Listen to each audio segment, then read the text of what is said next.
पार्वती माता की आराधना करने लगे सब देवता। माँ कृपा करो, माँ कृपा करो, माँ कृपा करो, माँ कृपा करो, माँ कृपा करो, माँ कृपा करो।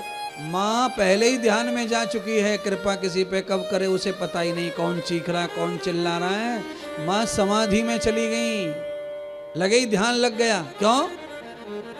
जल्दी से ध्यान लग जाए, जल्दी से चित्त लग जाए भजन में, इसका मतलब है कि आप अंदर से पूरे पवित्र हैं, आपके अंदर कोई आसना वासना उपधंस नहीं है, आप पूरी तरह अच्छे हैं, पूरे कुमार हैं अंदर से। इसीलिए थोड़े सत्संग में ही आपका ज्ञान बुद्धि विद्या सब अच्छा हो जाता है। पार्वती माता ने थोड़े भगवान की बातें सुनी, उन पर ही आचरण किया, तत्काल ध्यान लग गया। अब शंकर जगा रहे, चेला चंगाड़े जगा रहे, देवी देवता जगा रहे, पर पार्वती अब ध्यान से जग नहीं रही। अब जग नहीं रही, पार्वती ध्यान में चली गई महाराज। अब देवता कह रहे हम तो जाएंगे नहीं यहां से, आपके ये कैलाश में रहेंगे, अगर स्वर्ग में चले गए तो वो कुटाई करे, वो वहां बैठो।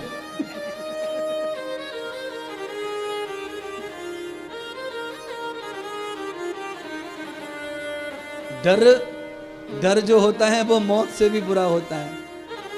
आदमी मरेगा कब पता नहीं, पर आदमी को मरने का जो डर है वो बहुत मारता रहता है।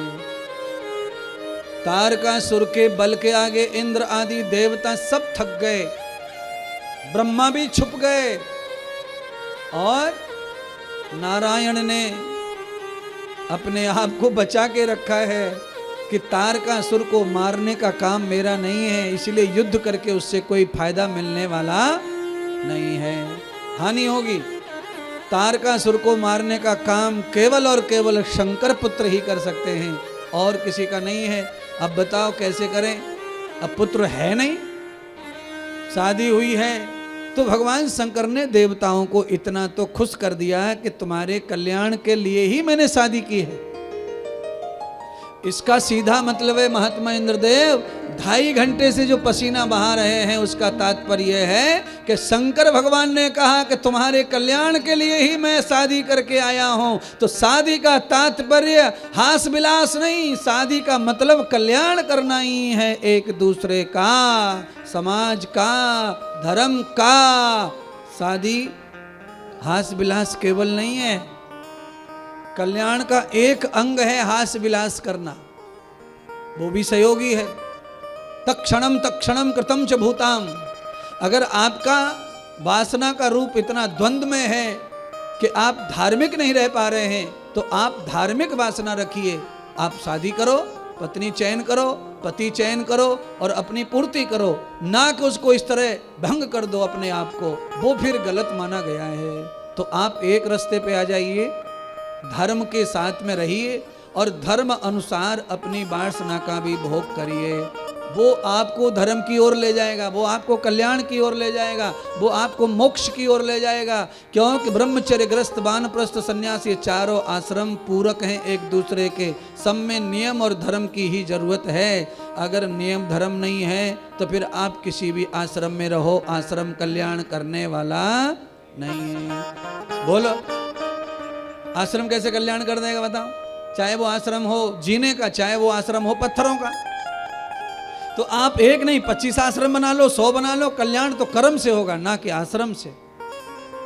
आप ब्रह्मचारी आश्रम में रहो, चाहे सन्यास में, चाहे गृहस्थ में, पर आपका कर्म नहीं है तो वहां भी कुछ नहीं मिलेगा।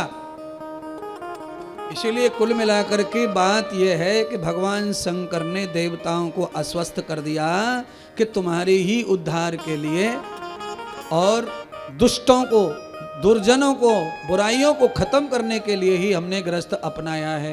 नहीं तो हम तो ग्रस्त का मजा चख चुके, पहले कोई मजा आया नहीं। पहले हमने पहले भी ब्याह कर लिया है।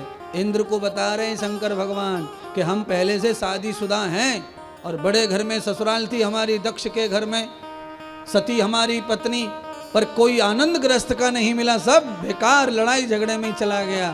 फिर भी हमने सोच समझ के, जानते भी हैं कि गृहस्थ में कोई आनंद नहीं है, तो भी दोबारा विवाह किया है, क्योंकि हमें पता है कि देवताओं का कल्याण बिना पार्वती के होने वाला नहीं है। जगत का कल्याण करने के लिए परमात्मा महापुरुष कभी कभी रिस्क ले लेते हैं माया का, तो आज रिस्क ले लिया माया का परमात्मा ने।